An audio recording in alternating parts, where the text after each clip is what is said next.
whiff of Cold War air is blowing through Syria in the run-up to next week's first sit-down between the U.S. and Russian presidents in 3 years. Hillary Clinton accusing Moscow of sending attack helicopters to Damascus. The Russian foreign minister firmly denying, rebutting that it's all part of an old defense systems servicing contract, and in fact it's Washington that's supplying Syrian rebels via the Gulf states and Turkey. Either way, the violence is spiraling, with the United Nations for the first time this week branding it a civil war. To what degree do you blame Syrians or the outside world for fueling the conflict? Today in the France 24 debate, we look like what has the hallmarks of an arms race in Syria. And with us to talk about it, Émeric Eluin, who runs Amnesty International's Arms and Impunity campaign, advocating what a better regulation of the weapons industry. Thank you for being with us. Thank you. Anton Kozlov, who teaches at the American Graduate School of International Diplomacy here in Paris. Thank you for being with us again. From Washington, Bilal Saab of the Monterey Institute. Welcome back to the France 24 debate. And also with us, thank you. Syrian-born technology author and consultant Raaf Harfouch, whose family is very much still back in Syria. Thank you for being with us. The France 24 debate, where you can weigh in on the conversation on Facebook. You can also join us on Twitter, our handle @FrancoisF24. Before we talk about that arms race, let's talk about who's actually doing the killing. Amnesty International this week putting out a report that lays most, but not all of the blame at the doorstep of the Assad regime.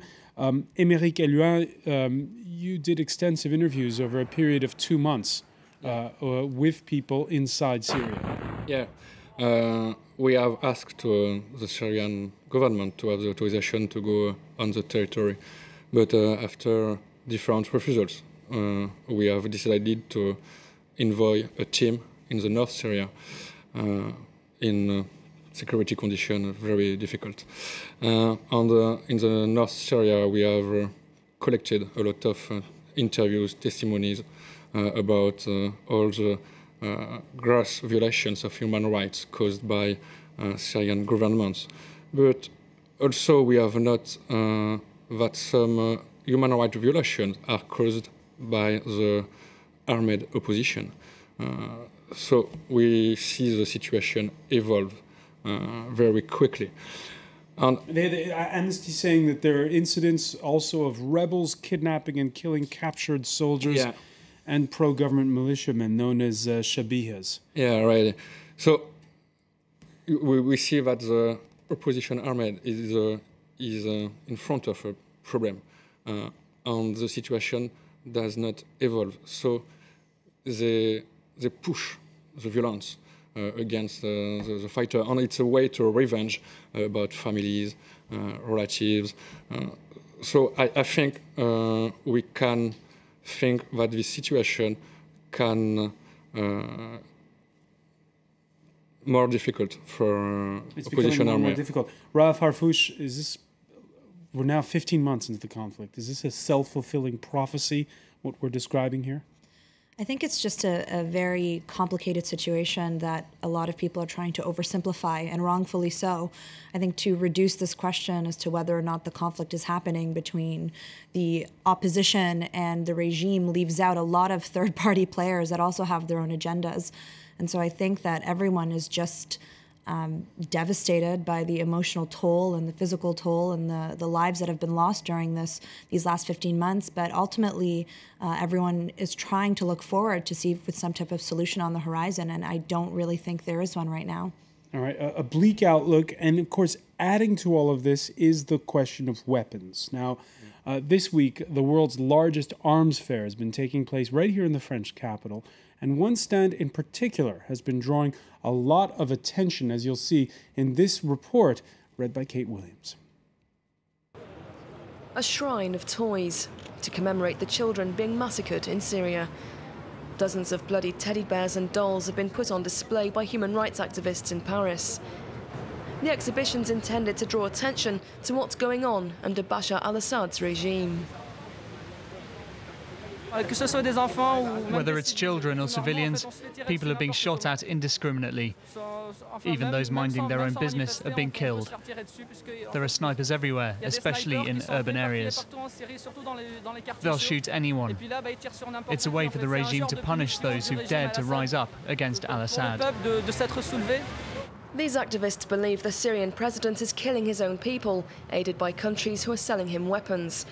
Russia and its state-controlled arms dealer Rosoboronexport is coming in for the harshest criticism. We ask the people of India, the people of United States to stop cooperating with the company which making weapons in Russia and send it to kill the people of Syria. We try to help our people to still alive. The demonstrations being held to coincide with the Eurosatory trade show, a biennial event in Paris for arms dealers. More than 1,400 exhibitors are showing off their newest technologies. Rosoboronexport too has a stand here. They have a prominent display, quite fitting for one of the largest supplier of weapons to Damascus. Alongside them are dealers from China and Italy, also accused by NGOs of doing business with al-Assad's regime. In recent years, Moscow's delivered combat planes, missiles, tanks and ammunition to Syria, on the strict proviso that it's for military use only. If arms have been delivered to Syria, these weapons cannot be used in any way against civilians or in a civil war. Regarding the conflict in Syria, we're asking everyone to cool down and remain calm. Until 2010, Rosoboronexport was on the United States blacklist for having done business with Iran. That was until the Pentagon decided to buy helicopters from them to equip the Afghan army. Now Washington's accusing Moscow of selling the same weapons to Damascus. We are concerned about the latest information we have that there are attack helicopters on the way from Russia to Syria, which will escalate the conflict quite dramatically. Syria's sinking ever deeper into civil war, yet it's business as usual for the arms trade. Buyers and sellers are happy to seal their deals in front of the cameras. Here, French defence systems manufacturer Thales is signing a contract to supply Russian tanks with thermal imaging cameras. NGOs have accused France of double-dealing. We are asking the French government to suspend all contracts and relations with companies who are cooperating with the Syrian regime militarily. Rosoboronexport, like other companies trading with Syria, is exploiting the lack of regulation over international arms dealing. For the last 10 years, human rights activists have been demanding a treaty on weapons sales. There are negotiations currently underway at the UN, which could be finalised this summer.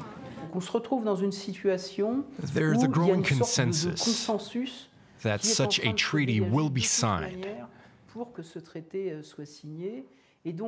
There's only a small risk that it won't happen. But we could end up with a treaty containing clauses that are not binding, that therefore don't serve their purpose. But it would still be the first universal agreement applying to the weapons trade. Paris is demanding that all weapons exports to the Syrian regime be halted immediately. That request was first made last week by the UN and Arab League's Special Envoy to Syria, Kofi Annan, but it's not yet been implemented. It's not yet been implemented. Anton Kozlov, do you see the Russians stopping the supply of weapons to Damascus? No, I don't. I think they're not going to do it because everybody else implicated in this conflict will not stop doing that. I mean, last week, Senator McCain in the United States openly stated on CNN that Saudi Arabia and other countries supply weapons and the United States should do the same. So I think as long as we see this, the spiral of inciting to violence and inviting those who oppose the regime to fight the regime, the Russians will continue to support the regime. It's going to be an ongoing continuation of civil war, and it is a very tragic development. But I don't really see how. I mean, the only solution is to bring all parties to a negotiating table and to find some kind of a consensual resolution to this conflict. Bilal Saab, what's horribly confusing to us when we see that report is we see that Russian weapons get supplied with French parts, get green lights in some instances from American authorities to be in Afghanistan, but not in Syria. It's all of this confusing puzzle when it comes to who sends weapons where. You're absolutely correct. And I do agree with the former speaker that the only way the Russians would be convinced to stop supplying weapons to the Syrian government if they're actually brought about, to negotiate, and if they are included in serious and comprehensive negotiations with Washington over a number of issues that are of concern to Russia's interests, including missile defense in Europe, NATO expansion strategy. They pretty much have a laundry list of demands, and unfortunately, the United States is not in a position to meet those demands at this point. Do you think that Hillary Clinton was disingenuous? Well, in fact, before I go to you, Bilal Saab, on this, let's hear what the Russian foreign minister said. We heard in the report Hillary Clinton remarks where she said that there was news of new Russian attack helicopters. She didn't use the word new, but she said Russian attack helicopters going to Syria. And the Russian foreign minister on Wednesday reacting violently, Sergei Lavrov, speaking in Tehran. We are not supplying to Syria or anywhere else things that are used in fighting with peaceful demonstrators. In contrast to the United States, which is regularly sending such special means to countries in the region, including not so long ago a delivery to one of the Persian Gulf countries. Who's telling the truth, Bilal Saab, Sergei Lavrov or Hillary Clinton? Well, certainly, there's no question that the statement of Hillary Clinton is by far the harshest criticism so far of the Russian government's policy with regard to arming the Syrian government. But I must admit that the statement also of Sergei Lavrov is also quite bold, and he actually accused them back. Who's telling the truth? It's hard to ignore that there was quite an interesting statement by a senior U.S. Defense Department official saying that our Secretary of State might have actually spun this because it is actually Syrian helicopters who were sent to Moscow in order to be refurbished, and the Russians have sent them back. So it's not exactly that Russia is sending helicopters to Syria, but at the end of the day, the outcome is the same. And in my mind, quite frankly, it's irrelevant who's sending it to what, because those helicopters are now enhanced. They're being used to suppress the rebels. So it's pretty much the same outcome to me. And when the Russian foreign minister speaks about a shipment made to one of the Persian Gulf nations by the United States, what's he referring to? He has in mind probably Bahrain, of course. And what specifically? Well, the fact is that the Bahraini government is suppressing its own uprising, and the United States, of course, with the support of the Saudi authorities, are involved in assisting the Bahraini government in suppressing the Bahraini uprising. So, Émeric Eluin, we find ourselves in a two wrongs don't make a right situation? I think it's not really the true problem. We are in a game. You have the United States, the Russian, and the conflict of interest between this country in this area. We know that in this region, Russia sends weapons. At the Eurosatory exhibition, Eurozone expert has explained to the media that they are transferring weapons, but for defense in Syria. Explain to me what is the difference between defense weapons and offensive weapons. The problem that we have, again, a flow of weapons continue directly from Russia to Syria. And if we want to stop war crime and humanity crime, we have to stop all these transfer. Raf, this is a question of semantics. I mean, there's so many questions of semantics in this entire conflict, and I think part of the issue is the fact that nobody really knows what's going on, and nobody knows who's perpetrating what attack, who's behind the attack. Everyone is pointing fingers at each other. I think it just makes it very murky, and then to add weapons to that, I think just potentially incites a much higher level of violence. That being said, I think that we need to be very concerned about what's happening down there right now, particularly from, as we've heard mentioned, from all the other parties that are using Syria as a playing piece on the chessboard. I mean, Saudi Arabia, Qatar, that are funding the opposition, they don't exactly have the Syrian people's best interests at heart either. So I think there's a very clear message that's being sent. I think it has very little to do with the Syrian people. It has a lot more to do with geopolitics, Iran's role in the region, etc. Bilal Saab. Just one more piece. Go ahead. To the weapons issue. Sure. There's a little known fact that it's not only Russia that's also involved in supplying the Syrian government with weapons, it's also Belarus. Belarus is not really sending weapons to Syria, but it is involved in supplying the Syrian government with technology that would improve the precision of its surface-to-surface missiles.